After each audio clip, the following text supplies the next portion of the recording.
நாங்கள் எங்கள் இதயத்திலே சுமந்து கொண்டிருக்கின்றோம்.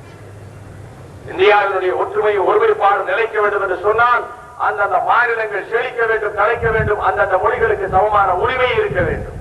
நான் யோசித்து பார்க்கிறேன், 11 மணியிலிருந்து நிற்கிறார்கள், பல பேர் சாப்பிட போகவில்லை. இவ்வளவு யாராவது கூட்டம் தொடர்ந்து பேசிக் கொண்டு வருகிறேன், எழுந்து செல்லுவார்கள். தினமும் நிலா உச்சோட்டுக்கு உட்கார்ந்திருந்தது மாதிரி இந்த வெயிலிலே இருப்பதை பார்த்தால் இது எதை காட்டுகிறது? மக்கள் எந்த தியாகத்துக்கும் தயாராகிவிட்டார்கள், எந்த புரட்சிக்கும் தயாராகிவிட்டார்கள். ரொம்ப எளிது, வெடிமருந்து தயாராக இருக்கிறது, கண்ட்ரோல ரெடியாக இருக்கிறது. அது அப்படி ஒரு ஸ்பார்க் தீக்குச்சி அப்படி போட்டா போதும், வெடிக்கும் எரிமலை. வைகோ அதை செய்ய மாட்டாங்க,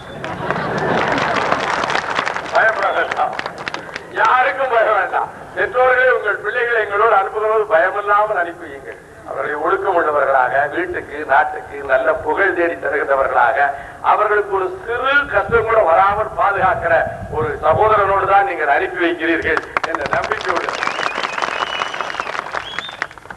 திருப்பம் ஏற்படுவதை யாரும் தடுக்க முடியாது. திருப்பூர் மக்களே, அதுதான் மறுமலர்ச்சி திமுக மூலமாக வரப்போகிறது. நாட்டுக்கு நல்ல திருப்பம். ஆசி வழங்குங்கள், அன்போடு வாழ்த்துங்கள், உங்களுக்காக உழைப்போம். நன்றி. நாம் யார்? சாகாத வானம் நாம், வஞ்சத்தின் நெஞ்சங்கீரும் வாழ்வீரம் வர்ணிக்கும் பரணிப்பாட்டின் வடிவம் நாம். வாகைப்பூ வாழை சூட ஆழ்வீர பேரரசை அமைத்து காட்டும் அடிப்படை நாம். பொல்லாத கொடுமதரை ஒழித்து கட்ட குமுறுகின்ற எரிமலை நாம். நச்சுமர வேறறுத்த தீர்த்து கட்டும் புயலும் நாம்.